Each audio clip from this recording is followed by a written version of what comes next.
பிராண்டுக்கெல்லாம் அப்படிதான் போடுவாங்க. பிராண்டுனா அந்த பேர்ல கெத்து இருக்கு. அது எல்லாருக்கும் தெரியும். தமிழ் மக்களுக்கு வணக்கம். நான் மிஸ்டர் டி அக்ரியன். இந்த வீடியோ வந்து எதுக்காக அப்படின்னா, கிட்டத்தட்ட நான் சின்ன வயசுலேருந்து என்னோடய வயலில் வந்து நிறைய நான் பூச்சிகளை பார்த்துருக்கேன். ஆனால் இப்போ இந்த ஒரு 3-4 வருஷமாக நான் பார்க்குற பூச்சிங்களுக்கும் அதுக்கு முன்னாடி இருந்த பூச்சிங்களுக்குமே வந்து ரொம்ப டிஃப்ரென்ஸ் இருக்குது. காரணம், முன்னாடிலாம் வந்து ஒரு இப்போ 2020க்கு முன்னாடி வரைக்கும் நம்ம வயலில் வந்து செயற்கை விவசாயம் பண்ணிகிட்டு இருந்தாங்க நம்ம வீட்டாளுங்க. நம்ம அதுக்கப்புறம் தான் அந்த காலேஜெலாம் முடிச்சுட்டு அப்படியே ஆர்கானிக் ஃபார்மிங் ஸ்டார்ட் பண்ணோம். கிட்டத்தட்ட அது ஆயிடுச்சு, 4 வருஷம் கம்ப்ளீட் ஆக போகுது. இப்போ நம்மளோட நிலத்தில் பார்க்குற பூச்சிங்களோட அந்த ஒரு வடிவமைப்பு, அதோட செயல் எல்லாமே ஒரு மாதிரி டிஃப்ரெண்ட்டாக, அதாவது எப்படி சொல்கிறது, எல்லாமே நன்மை செய்கிற பூச்சிகள் நிறைய உள்ளே வந்துருச்சுன்னு சொல்லலாம். கெட்ட பூச்சிகளும் இல்லாமல் இல்லை, அது இல்லாமல் இருந்தாலும் ஒன்றும் பண்ண முடியாது. எல்லாமே மிக்சடாக இருந்தால் தான் பெட்டராக இருக்கும். அதுவுமே இருக்குது, இதுவுமே இருக்குது. ஆனால் இது கொஞ்சம் நிறைய இருக்குது முன்னாடியை விட. எதுக்காக அப்படின்னு சொல்ல போனால், ஆர்கானிக் ஃபார்மிங், இந்த இயற்கை விவசாயம் அப்படிங்கிறது என்னோடய கான்செப்டில் எப்படின்னா, நான் சிம்பிளாக எல்லாேருக்கும் கேட்டாங்கன்னா சொல்கிறது இப்படி தான் சொல்லுவேன். ஒருத்தன் 10 நாளில் சாக போகிறான், அவன் இன்னும் ஒரு 2-3 நாள் தேத்துவோமே, எக்ஸ்ட்ரா வாழ்ந்துட்டு போட்டோம், ஒரு 4-5 நாள் வாழ்ந்துட்டு போட்டோம், அவ்வளோதான் என்னோடய கான்செப்ட். இல்லை நீ முழுசாக ஆர்கானிக் ஃபார்மிங் பண்ணிடுவியா, இல்லை நீ சாப்பிட்ற சாப்பாட்டில் எல்லாமே ஆர்கானிக் ஃபார்மிங் வந்துடுமா அப்படின்னு ஒரு சிலர் கேட்பாங்க இல்லையா, அவங்களுக்கான ஆன்சரை நான் இதை சொல்லுவேன்.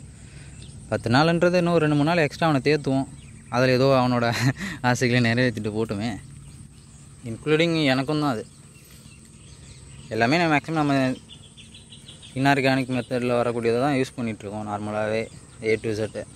அதில் கொஞ்சத்தை மாற்றிக்குவோம், ஒரு 10% 20%ன்றதை ஏற்றுவோம், கொஞ்சம் கொஞ்சமாக ஏற்றுவோம். ஃப்யூச்சர் ஃபுல்லாக எதை சம்மந்தமாக தான் போக போகுதுன்னு எல்லாருமே சொல்கிறாங்க.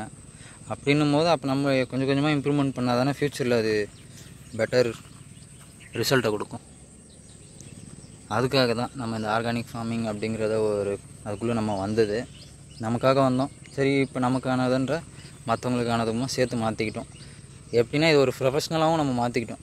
இது ஒரு தொழில் கிடையாது விவசாயங்கிறது, இருந்தாலுமே நம்ம அதை ஏன் பண்ணக்கூடாதுன்றதுக்காக பண்ண ஆரம்பித்து சக்ஸஸ்ஃபுல்லாக பண்ணிகிட்ருக்கோம். நான் முடிஞ்சால் இந்த வீடியோவோட எண்டில் வந்து என்னென்ன பூச்சிலாம் நம்ம வயலில் இருக்குது அப்படிங்கிறத ஃபோட்டோவோட மென்ஷன் பண்ணி விடுறேன். ஏன்னா கனெக்ட் பண்ண முடியல, இது என்ன பூச்சின்றது அளவுக்குலாம் கொஞ்சம் புதுசாக வந்திருக்குங்க. நானே வந்து ஐடென்டிஃபை பண்ணணும் இதில் நிறைய விஷயங்களை. ஏன்னா ஒரு நாளும் ஒரு மாதிரியான விஷயங்களை தெரிஞ்சுக்கிற மாதிரி இருக்குது. அந்த சைடு வந்து நம்ம ஒரு 10 நாள் லேட்டாக நட்டுருந்தோம், அதனால் அது கதிர் கொஞ்சம் லேட்டாக வருது.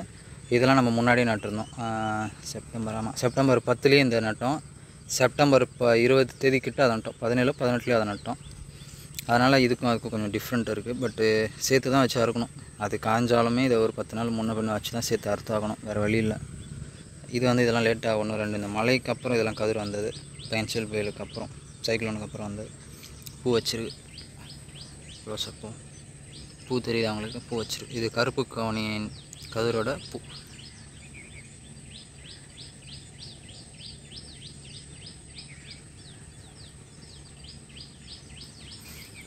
ஓரளவுக்கு மேக்ஸிமம் ஒரு 85% மேலே கதிர் வந்து முடிஞ்சு.